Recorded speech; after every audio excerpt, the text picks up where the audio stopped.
Now that all the upcoming goals, plans, and budgets are in place for the new year, the focus shifts to achieving the goals. Has everything been communicated to the people responsible for the targeted goals? Is everyone in agreement and aligned with the direction of the organization and the department on how to get there?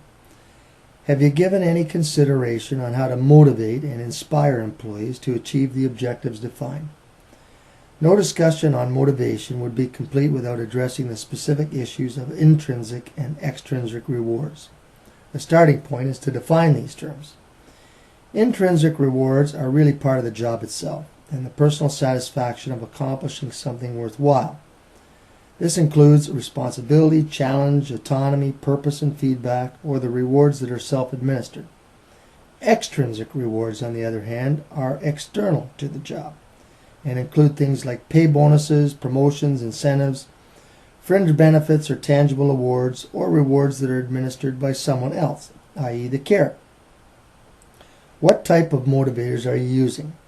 What have you done in the past, and are they delivering the desired results? One topic that needed to be addressed in this perennial question is what motivates people. There have been many psychologists address motivational drivers from Maslow to Hertzberg, but new research is shedding some light on these topics that could surprise you.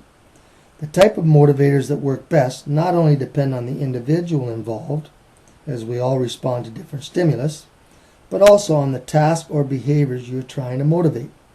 Several case studies that have been duplicated several times demonstrate clearly that in certain situations, extrinsic motivators not only don't motivate employees and increase performance, they actually decrease performance.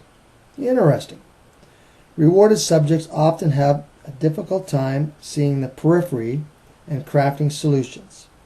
Interesting when you consider that extrinsic motivators are still the primary source of motivational activity used by businesses and companies today.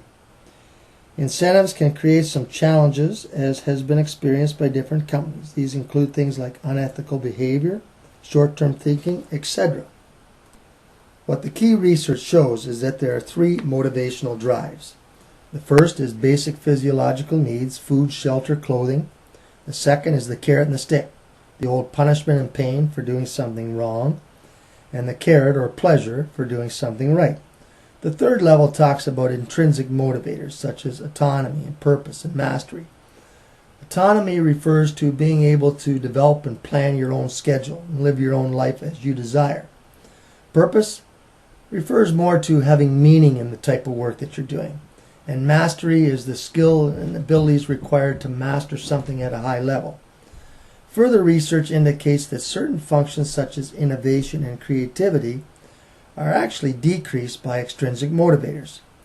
The studies describe two types of job functions or categories: heuristic functions that require insight, thought, creativity, imagination, and innovation, and algorithmic, one that follows a certain set of established instructions and procedures. Science research and psychological studies are now starting to provide some powerful insights into how you can and should structure your engagement and motivational programs. Ideally, all should be considered and decisions made based on your employees' interests and desires. Once this information is assessed, executive managers and supervisors can then provide the engagement and recognition and reward elements and dimensions that most effectively engage and motivate your employees. Bob Nelson and Peter Drucker research has identified 13 dimensions defined by employees as important to them from a recognition and reward standpoint. These are a range of intrinsic and extrinsic motivators, but only one of the dimensions is related to cash and non-cash rewards. So it's important to consider all the different functions to build that strong emotional connection with your employees.